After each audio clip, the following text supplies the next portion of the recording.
Hi all, welcome to competitive cracker. ഞാൻ മനു.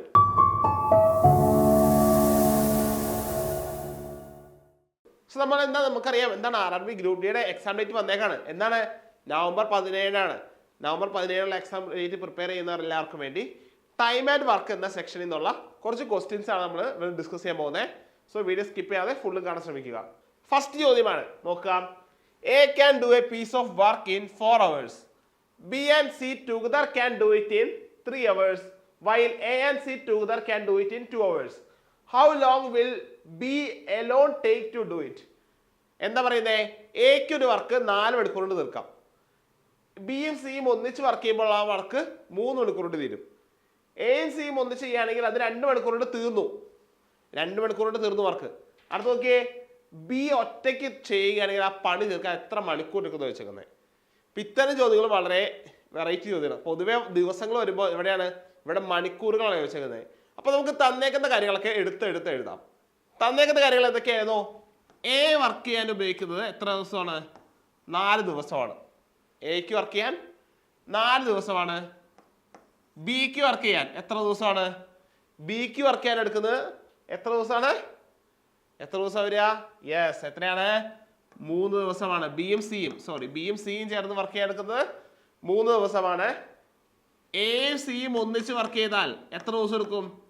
2 ദിവസം പണി തീരും. അങ്ങനെയാണെങ്കിൽ ബി ഒറ്റയ്ക്ക് എത്ര ദിവസം എടുക്കുന്നത് ചോദിച്ചത്. നമ്മൾ എന്ത് ചെയ്യുക? നമുക്ക് ടോട്ടൽ വർക്ക് LCM ആക്കി എടുക്കാം. LCM മെത്തേഡാണ് കുറച്ചുകൂടി കൺവിൻസിംഗ് ആണ് നമുക്ക് ചെയ്യാൻ പറ്റുന്നത്. നമുക്ക് എന്ത് ചെയ്യാണ്? 4, 3, 2 എന്നിവയുടെ LCM ആയിട്ടുള്ള ഒരു നമ്പറാണ് ടോട്ടൽ വർക്കിന്റെ എമൗണ്ട് എന്ന് വിചാരിക്കാം.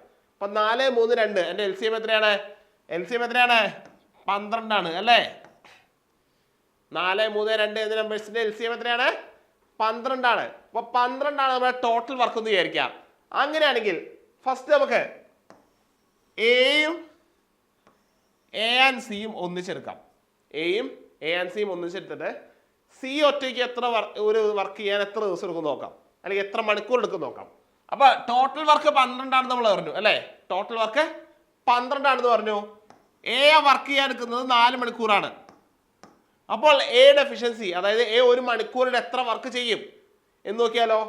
എ 1 മണിക്കൂറിൽ എത്ര വർക്ക് ചെയ്യും? അപ്പോൾ 1 മണിക്കൂറിൽ 3 വർക്ക് അല്ലേ ചെയ്യാ? 1 മണിക്കൂറിൽ 3 വർക്ക് ചെയ്യുമ്പോഴല്ലേ 4 മണിക്കൂറിൽ 12 വർക്ക് കഴിയുള്ളൂ. അത്രേ ഉള്ളൂ. എന്താണ്? 1 മണിക്കൂറിൽ എത്ര വർക്ക് ചെയ്യും? 3 വർക്ക് ചെയ്യും.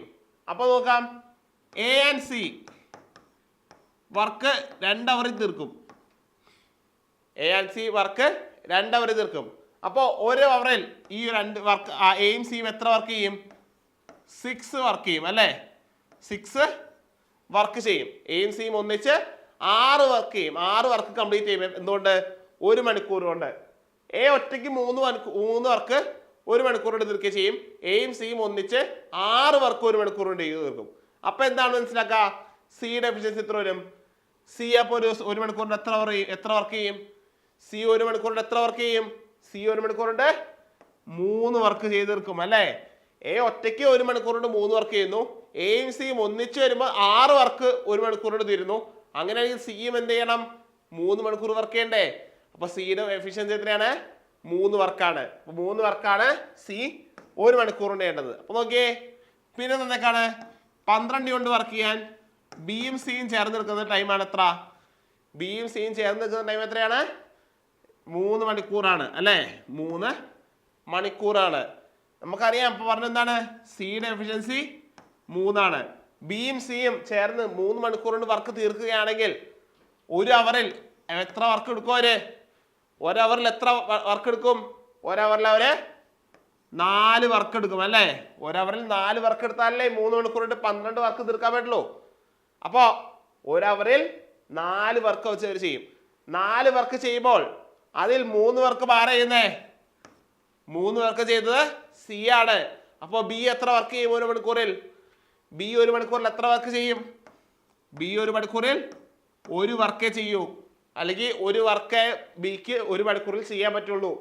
അപ്പൊ നോക്കിയേ, നമ്മൾ എടുത്തത് എത്രയാണ്? മൊത്തം വർക്ക് 12 എടുത്തത് അല്ലേ? മൊത്തം വർക്ക് 12 ആണ് എടുത്തത്. ബി 1 മണിക്കൂറിൽ ചെയ്ത വർക്ക് 1 യൂണിറ്റ് മാത്രമാണ്, അല്ലെങ്കിൽ 1 വർക്ക് മാത്രമാണ് ബി 1 മണിക്കൂറോട് ചെയ്തത്. അങ്ങനെയാണെങ്കിൽ ബി എത്ര മണിക്കൂർ എടുക്കും ഈ 12 വർക്ക് തീർക്കാൻ? 1 മണിക്കൂറിൽ ഒരു വർക്ക് ചെയ്ത ബി 12 വർക്ക് തീർക്കാൻ എത്ര മണിക്കൂർ എടുക്കും? 12 വർക്ക് തീർക്കാൻ ബി എടുക്കുന്ന മണിക്കൂറാണ് 12 മണിക്കൂർ അല്ലേ? 12 hours എടുക്കില്ലേ? അപ്പൊ ആൻസർ എന്താ വരിക? 12 hours ആണ്. ഓപ്ഷൻ ഉണ്ടോ നോക്കിയാലോ? നോക്കിയേ, ഓപ്ഷൻ ഏതാണ്? ഓപ്ഷൻ സി ആണ് അല്ലേ? അപ്പൊ ഓപ്ഷൻ ഉണ്ടോ നോക്കിയാലോ? ഓപ്ഷൻ നോക്കിയേ, ഓപ്ഷൻ സി ആണ് ഉത്തരം അല്ലേ? ഓപ്ഷൻ സി ആണെന്ത് ഉത്തരം വരുന്നത്. അപ്പൊ ഓപ്ഷൻ സി ആണ് 12 അവർ ആണെന്ത് ഈ ക്വസ്റ്റിന്റെ ആൻസർ വരുന്നത്. സോ ഈ ക്വസ്റ്റ്യൻ മനസ്സിലായല്ലോ? മനസ്സിലായെങ്കിൽ ഡൗട്ട്സ് ഏതെങ്കിലും ഉണ്ടെങ്കിലൊക്കെ കമന്റ് ബോക്സിൽ പറയണം കേട്ടോ. നമുക്ക് അടുത്ത ക്വസ്റ്റ്യൻ നോക്കാം. അടുത്ത ചോദ്യം ഇതാണ്, നോക്കിയേ. A, B, C can do a piece of work in 20, 30 and 60 days. In how many days A can do a work if he is assisted by B and C every third day? അതായത് A B C എടുക്കുന്ന ടൈമാണ് 20, 30, 60 ദിവസങ്ങൾ. എക്ക് work ചെയ്യാൻ 20 ദിവസം, ബിക്ക് work ചെയ്യാൻ 30 ദിവസം, സിക്ക് വർക്ക് ചെയ്യാൻ 60 ദിവസം വേണം. അപ്പോൾ പറയാണ് എ ഒരു വർക്ക് ചെയ്ത് തുടങ്ങാണ്. എല്ലാ 3 ദിവസം കൂടുമ്പോഴും ആര് വരും? ബിയും സിയും വരും, ഒരു സഹായിക്കും, പോവും. ഇപ്പൊ ആദ്യത്തെ 3-ാമത്തെ ദിവസം കയറി വരും, അളിയ എ ഞങ്ങളെത്തി, ഞങ്ങൾ സഹായിക്കും. പിന്നെ അവരെ കാണൂല. പിന്നെ 6-ാമത്തെ ദിവസം അവർ വീണ്ടും വരും, അളിയ എ ഞാൻ വീടെത്തി, സി എന്നെ പോണ്ട്, നമുക്ക് ഒന്നിച്ച് വർക്ക് ചെയ്യാം എന്ന് പറഞ്ഞാൽ അവർ അവർക്ക് സഹായിക്കും. എന്നിട്ട് 6-ാമത്തെ ദിവസം കഴിയുമ്പോൾ അവർ പോകും. അതിന് 9-ാമത്തെ ദിവസം വീണ്ടും അവർ വരും, എന്ത് പറയും? അളിയ എ ഞങ്ങൾ വീണ്ടും വന്നു, ഞങ്ങൾ സഹായിക്കും, പോവും. ഇതാണ് അവർ പറയുന്നത്. അപ്പോൾ അങ്ങനെയാണെങ്കിൽ എത്ര ദിവസത്തെ വർക്ക് തീരും എന്നാണ് ചോദിക്കുന്നത്. നമുക്ക് നോക്കിയാലോ? അപ്പോൾ നമുക്ക് തന്നേക്കുന്ന കാര്യങ്ങളൊക്കെ കഥ എഴുതാം. എക്ക് വർക്ക് തീരാൻ എടുക്കുന്നത് എത്ര ദിവസമാണ്? എ വർക്ക് ചെയ്തെടുക്കാൻ ദിവസം എത്രയാണ്? 20 ദിവസമാണ്. എക്ക് വർക്ക് ചെയ്യേണ്ടത് 20 ദിവസമാണ്. 60 and 20 days. ബി എന്ന് പറയുമ്പോൾ എത്രയാണ്? 30 days അല്ലേ? സിക്ക് എത്രയാണ്? 60 days ആണ്. അപ്പോൾ നോക്കിയേ, നമുക്ക് തന്നേക്കുന്ന കാര്യങ്ങളൊക്കെ നമ്മൾ എഴുതി. എന്താണ്? എക്ക് 20 ദിവസം, ബിക്ക് 30 ദിവസം, സിക്ക് 60 ദിവസം. അപ്പോൾ നമുക്ക് ടോട്ടൽ വർക്കിന്റെ യൂണിറ്റ് എഴുതാം. ടോട്ടൽ എത്ര വർക്ക് ഉണ്ടാവും? അപ്പോൾ എങ്ങനെ എടുക്കാം? ഈ 3ന്റെയും LCM ആയ ഒരു നമ്പർ എടുത്താൽ മതി. 3ന്റെയും LCM ആയ നമ്പർ എത്രയാണ്? 60 ആണ് അല്ലേ? മൊത്തം 60 യൂണിറ്റ്സ് വർക്ക് ഉണ്ടെന്ന് വിചാരിക്കാം. 60 യൂണിറ്റ്സ് വർക്ക് മൊത്തം ചെയ്ത് തീർക്കാനുണ്ട്. അപ്പോൾ എ ആ വർക്കുകൾ 20 ദിവസം കൊണ്ട് തീർക്കുമ്പോൾ ബി ആ വർക്കുകൾ 30 ദിവസം കൊണ്ട് തീർക്കും, സി ആ വർക്ക് 60 ദിവസം കൊണ്ട് തീർക്കും. അങ്ങനെയാണെങ്കിൽ എ ഒരു ദിവസം എത്ര വർക്ക് എടുക്കും? നോക്കിയേ, എ ഒരു ദിവസം എത്ര വർക്ക് എടുക്കും? എ ഒരു ദിവസം എടുക്കുന്ന വർക്ക് 60 യൂണിറ്റ്സ് തീർക്കാൻ 20 ഡേയ്സ് എടുക്കുമ്പോൾ എ ഒരു ദിവസം 3 യൂണിറ്റ് വർക്ക് തീർക്കും. 3 യൂണിറ്റ് വർക്ക് എ തീർക്കുമ്പോൾ ബി എത്ര യൂണിറ്റ് തീർക്കും? ബി തീർക്കുന്നത് 2 യൂണിറ്റ് ആയിരിക്കും. ബി തീർക്കുന്നത് 2 യൂണിറ്റ് ആവും. സി തീർക്കുന്നത് എത്ര യൂണിറ്റ് ആയിരിക്കും? 1 യൂണിറ്റ് ആയിരിക്കും. ഇത് കണ്ടുപിടിക്കാൻ എളുപ്പമല്ലേ? കാരണം എന്താ? 60 യൂണിറ്റ് തീർക്കാൻ 20 ദിവസം എടുക്കുകയാണെങ്കിൽ ഒരു ദിവസം 3 യൂണിറ്റ് വെച്ച്, 60 യൂണിറ്റ് തീർക്കാൻ 30 ദിവസം എടുക്കുകയാണെങ്കിൽ ഒരു ദിവസം 2 യൂണിറ്റ് വെച്ച്, 60 യൂണിറ്റ് തീർക്കാൻ 60 ദിവസം എടുക്കുകയാണെങ്കിൽ ഒരു ദിവസം 1 യൂണിറ്റല്ലേ ചെയ്യുള്ളൂ. അങ്ങനെ ചെയ്യുന്നത്. അപ്പോൾ ഇനി എന്താ പറയുന്നത്? ഇനി നമുക്ക് പറയുന്ന കാര്യങ്ങളിലേക്ക് കിടക്കാം. ക്വസ്റ്റ്യനിൽ പറയുന്ന ഓരോ പോയിന്റിലേക്ക് കിടക്കാം. ഓക്കെ, എ ഒരു ദിവസം 3 യൂണിറ്റ് തീർക്കും, ബി ഒരു ദിവസം 2 യൂണിറ്റ് എടുക്കും, സി ഒരു ദിവസം 1 യൂണിറ്റ് എടുക്കുള്ളൂ. അപ്പോൾ പറയുന്നത് എന്തൊക്കെയാണ്? എ 2 ദിവസം വർക്ക് ചെയ്യും തനിയെ, എന്നിട്ട് 3-ാമത്തെ ദിവസം ആര് വരും? ബി കയറി, ബിയും സിയും വരും, എന്നിട്ട് അവർ വർക്ക് ചെയ്യും. അങ്ങനെ 60 വയ്ക്കാൻ എത്ര ദിവസം എടുക്കും നോക്കുന്നത്. അപ്പോൾ നോക്കിയേ, ഫസ്റ്റ് ഡേയിൽ എന്താണ്? എ 3 യൂണിറ്റ് വർക്ക് ചെയ്തേ ഉള്ളൂ. 3 യൂണിറ്റ് എ വർക്ക് ചെയ്തു. 2-ാമത്തെ ദിവസം എ മാത്രമേ ഉള്ളൂ. അപ്പോൾ എ വീണ്ടും 3 യൂണിറ്റ് വർക്ക് ചെയ്തു. എ കൺസിസ്റ്റന്റ് ആയിട്ട് വർക്ക് ചെയ്തുകൊണ്ടിരിക്കുകയാണ്. 3-ാമത്തെ ദിവസമായപ്പോൾ എന്താണ്? എയോടൊപ്പം ബിയും സിയും കൂടി വർക്ക് ചെയ്യാൻ വന്നു അല്ലേ? എല്ലാ 3-ാമത്തെ ദിവസം ആര് വരും? ബിയും സിയും കയറി വരും. അപ്പൊ ബിയും സിയും വന്ന സ്ഥിതിക്ക് എന്താണ്? 3-ഉം ബിയുടെ 2-ഉം സിയുടെ 1-ഉം കൂടി വർക്കായിട്ട് കയറി വന്നു. ഇനി 4-ാമത്തെ ദിവസം വീണ്ടും ആരാണ്? എ മാത്രമേ ഉള്ളൂ അല്ലേ? 4-ാമത്തെ ദിവസം എ മാത്രമേ ഉള്ളൂ. 5-ാമത്തെ ദിവസവും ആരാ ഒറ്റയ്ക്കാണ്? എ ഒറ്റയ്ക്കാണ്. 6-ാമത്തെ ദിവസം ആര് കയറി വന്നു? ബിയും സിയും കയറി വന്നു. അപ്പോൾ നോക്കിയേ, 1, 2, 3 ആദ്യത്തെ 3 ദിവസങ്ങളിൽ മൊത്തം എത്ര വർക്ക് നടന്നു? ആദ്യത്തെ 3 ദിവസങ്ങളിൽ എത്ര വർക്ക് നടന്നു? ആദ്യത്തെ ദിവസം 3, രണ്ടാമത്തെ ദിവസം 3, മൂന്നാമത്തെ ദിവസം 6 വർക്ക് യൂണിറ്റ് നടന്നു. പിന്നെ അടുത്ത 3 ദിവസം എത്ര യൂണിറ്റ് നടന്നു? വീണ്ടും എന്താണ് 3, 3, 6 അല്ലേ? അപ്പൊ നോക്കിയേ, ആദ്യത്തെ 3 ദിവസങ്ങളിൽ നടന്ന വർക്കാണ് എത്ര? ഫസ്റ്റ് 3 ഡേയ്സിൽ എത്ര വർക്ക് നടന്നു? ഫസ്റ്റ് 3 ഡേയ്സിൽ എത്ര വർക്ക് നടന്നു? ഫസ്റ്റ് 3 ഡേയ്സ് എത്ര വർക്ക് നടന്നു? ഫസ്റ്റ് 3 ഡേയ്സിൽ 12 യൂണിറ്റ് വർക്ക് നടന്നു. അപ്പോൾ ഓരോ 3 ദിവസവും 12 യൂണിറ്റ് വെച്ച് വർക്ക് നടക്കുന്നുണ്ട്. മൊത്തം തീർക്കേണ്ടത് 60 യൂണിറ്റ് ആണ്. മൊത്തം തീർക്കേണ്ടത് 60 യൂണിറ്റ് ആണ്. അങ്ങനെയാണെങ്കിൽ ആലോചിച്ച് നോക്കിയേ, എത്ര സെറ്റ് 3 ദിവസങ്ങളിൽ വേണ്ടി വരും? ഇപ്പോൾ 3 ഡേയ്സിൻ്റെ ഒരു സെറ്റാണെന്ന് വിചാരിക്കാം. ഒരു സെറ്റ് ആണെന്ന് വിചാരിക്കാം. 3 ദിവസം എന്ന് പറയുന്നത് ഒരു സെറ്റാണ്. അപ്പോൾ ഒരു സെറ്റിൽ എത്രയാണ്? 12 യൂണിറ്റ് വർക്ക് കഴിഞ്ഞു. അങ്ങനെ എത്ര സെറ്റ് കൂടുമ്പോഴാണ് 60 യൂണിറ്റ് വർക്ക് തീരുക? എത്രയാണ്? യെസ്, 5 സെറ്റ് കഴിയണം. ഒരു സെറ്റിൽ 3 ദിവസമാണ് അല്ലേ? ഒരു സെറ്റിൽ 3 ദിവസമാണ്. അപ്പോൾ 5 സെറ്റിൽ എത്ര ദിവസം ഉണ്ടാകും? 5 സെറ്റിൽ 15 ദിവസം ഉണ്ടാകും. അപ്പൊ എന്താണ്?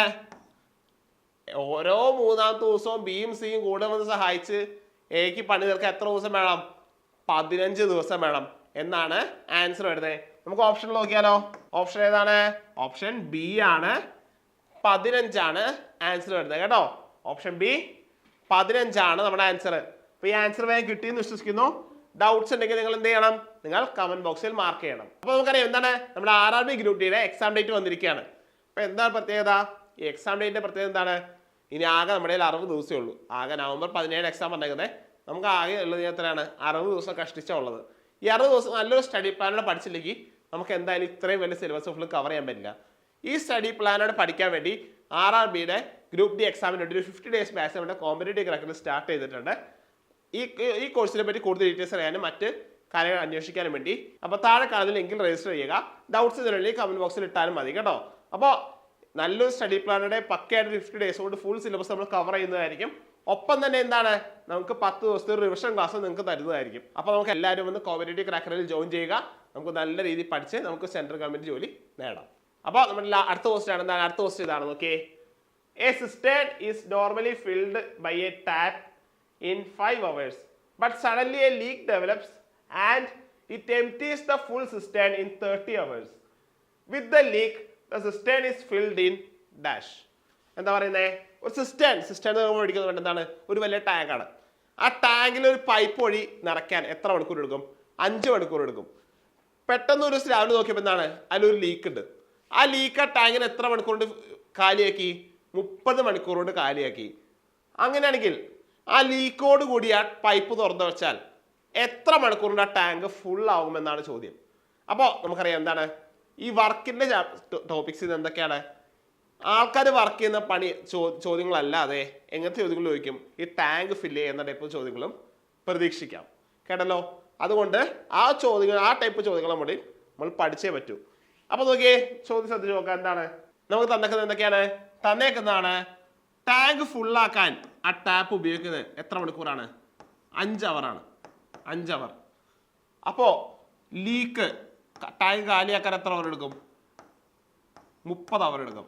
അപ്പോൾ നമുക്കൊരു കാര്യം മനസ്സിലാക്കാം. എന്താണ് ലീക്കോട് കൂടി ടാങ്ക് നിറയ്ക്കാൻ എത്ര മണിക്കൂർ എടുക്കും? 5 മണിക്കൂർ കൂടുതൽ എടുക്കും. അതൊരു കാര്യം ഓർത്തിരിക്കുക. അപ്പോൾ നമ്മൾ ഫസ്റ്റ് എന്തെടുക്കാം?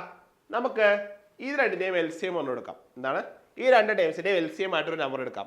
LCM കാണുമ്പോൾ എത്രയാണ്? അറിയാം എത്രയാണ്? 30 തന്നെയാണ് LCM. അപ്പോൾ എന്തെടുക്കുക? ടാങ്കിൻ്റെ കപ്പാസിറ്റി എന്ന് പറയുന്നത് 30 ലിറ്റർ ആണെന്ന് വിചാരിക്കാം. 30 ലിറ്റർ ആണ് ടാങ്കിൻ്റെ കപ്പാസിറ്റി എന്ന് വിചാരിക്കുക.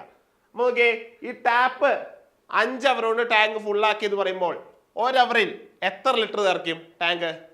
ഒരവറിൽ എത്ര ലിറ്റർ നിറയ്ക്കും? ഒരവറിൽ 6 ലിറ്റർ നിറയ്ക്കും ഇല്ലേ? 6 ലിറ്റർ ഒരവർ നിറച്ചാലല്ലേ നമുക്ക് 30 അവർ കൊണ്ട് ഫുള്ളാക്കാൻ പറ്റുള്ളൂ. ഒപ്പം തന്നെ നോക്കിയേ, ലീക്ക് എന്താണ്? 30 അവർ കൊണ്ട് ടാങ്ക് കാലിയാക്കും. അപ്പോൾ ഒരവറിൽ എത്ര ലിറ്റർ വെള്ളം പുറത്തേക്ക് ഒഴുകി പോകും? എത്ര ലിറ്റർ വെള്ളം പുറത്തേക്ക് ഒഴുകി പോകും? എത്ര ലിറ്റർ ആണ്? 1 ലിറ്റർ വെള്ളം പുറത്തേക്ക് ഒഴുകി പോകും. അപ്പോൾ ലീക്കോട് കൂടിയ ടാപ്പ് ഓപ്പൺ ആക്കി വെച്ചാൽ എത്ര ലിറ്റർ വെള്ളം 1 മണിക്കൂർ കഴിയുമ്പോൾ ടാങ്കിൽ ഉണ്ടാകും? ഒന്ന് ആലോചിച്ച് നോക്കിയേ. 6 ലിറ്റർ വെള്ളം ടാങ്കിലേക്ക് വീഴും, 1 ലിറ്റർ വെള്ളം ടാങ്കിൽ നിന്ന് പുറത്തേക്ക് പോകും. മൊത്തം ഇപ്പം എത്ര ലിറ്റർ വെള്ളം 1 മണിക്കൂർ കഴിയുമ്പോൾ ടാങ്കിൽ ഉണ്ടാകും?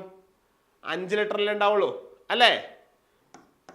ടാപ്പ് പ്ലസ് ലീക്ക് കഴിയുമ്പോൾ എന്താണ്? 1 മണിക്കൂറിൽ ആകെ എത്ര ലിറ്റർ ഉണ്ടാകും? 1 മണിക്കൂറിൽ എത്ര ലിറ്റർ ഉണ്ടാകും? 5 ലിറ്റർ ഉണ്ടാകും അല്ലേ? കാരണം എന്താണ്? 6 ലിറ്റർ ടാങ്കിലേക്ക് വീഴും, 1 ലിറ്റർ ലീക്ക് വഴി ഒഴുകി പോകും. 6 ലിറ്റർ വീണ്ടും ടാങ്കിലേക്ക് വീഴും, 1 ലിറ്റർ ലീക്ക് വഴി ഒഴുകി പോകും. അപ്പൊ ബാക്കി ആകെ എന്താണ്? 1 മണിക്കൂർ കഴിയുമ്പോൾ 5 ലിറ്റർ ഉണ്ടാവുള്ളൂ. 1 മണിക്കൂർ കഴിയുമ്പോൾ 5 ലിറ്റർ ഉള്ളൂ എങ്കിൽ 30 ലിറ്റർ തയ്ക്കാൻ എത്ര മണിക്കൂർ എടുക്കും? 1 മണിക്കൂറിൽ 5 ലിറ്റർ, 30 ലിറ്റർ തയ്ക്കാൻ എത്ര മണിക്കൂർ എടുക്കും? 30 ലിറ്റർ തയ്ക്കാൻ എത്ര മണിക്കൂർ എടുക്കും? 6 മണിക്കൂർ എടുക്കും ഇല്ലേ? 6 hours എടുക്കില്ലേ? അപ്പൊ എന്താ ആൻസർ വരിക? 6 hours വരിക അല്ലേ? 6 hours വരിക. നോക്കാം ഓപ്ഷൻ എന്തോ നോക്കാം. Okay 6 hours. ഓപ്ഷൻ സി ആണ് ആൻസർ അല്ലേ? ഓപ്ഷൻ സി 6 hours ആണ് ആൻസർ. അപ്പോ ഈ ചോദ്യത്തിന്റെ ആൻസറും 6 hours. അപ്പൊ നിങ്ങൾ ശ്രദ്ധിക്കണം എന്താന്ന് വെച്ചാൽ ഇങ്ങനത്തെ ചോദ്യം വരുമ്പോൾ എന്താണ് ടോട്ടൽ എഫക്റ്റീവ് എന്താണ്? എന്താണ് 1 മണിക്കൂറിൽ എഫക്റ്റീവ് എത്ര നടന്നു നോക്കുമ്പോൾ സബ്സ്ട്രാക്ട് ചെയ്യേണ്ടത് ലീക്ക് ഡോസസ് വരുമ്പോൾ കേട്ടല്ലോ. അപ്പോൾ ഇനി ഇതുപോലത്തെ നിങ്ങൾക്ക് ഏതൊക്കെ ടോപ്പിക്സ് ആണോ നിങ്ങൾക്ക് എക്സ്ട്രാ ക്വസ്റ്റ്യൻസ് വേണ്ടത് അതൊക്കെ നിങ്ങൾ കമന്റ് ബോക്സിൽ പറയണം കേട്ടല്ലോ. എന്നിട്ട് ഈ ചാനൽ സബ്സ്ക്രൈബ് ചെയ്യുകയും വേണം. അപ്പോൾ ഇനി ഇതുപോലത്തെ ഡൗട്ട്സ് ഉണ്ടെങ്കിൽ എന്ത് ഡൗട്ട്സ് ഉണ്ടെങ്കിലും നിങ്ങൾക്ക് കമന്റ് ബോക്സിൽ ഇടുക. കോഴ്സ് ബേസ്ഡ് ആയിട്ടുള്ള ഡൗട്ട്സ് ആയാലും നിങ്ങൾ കമന്റ് ബോക്സിൽ രേഖപ്പെടുത്തേണ്ടതാണ്. Thank you all.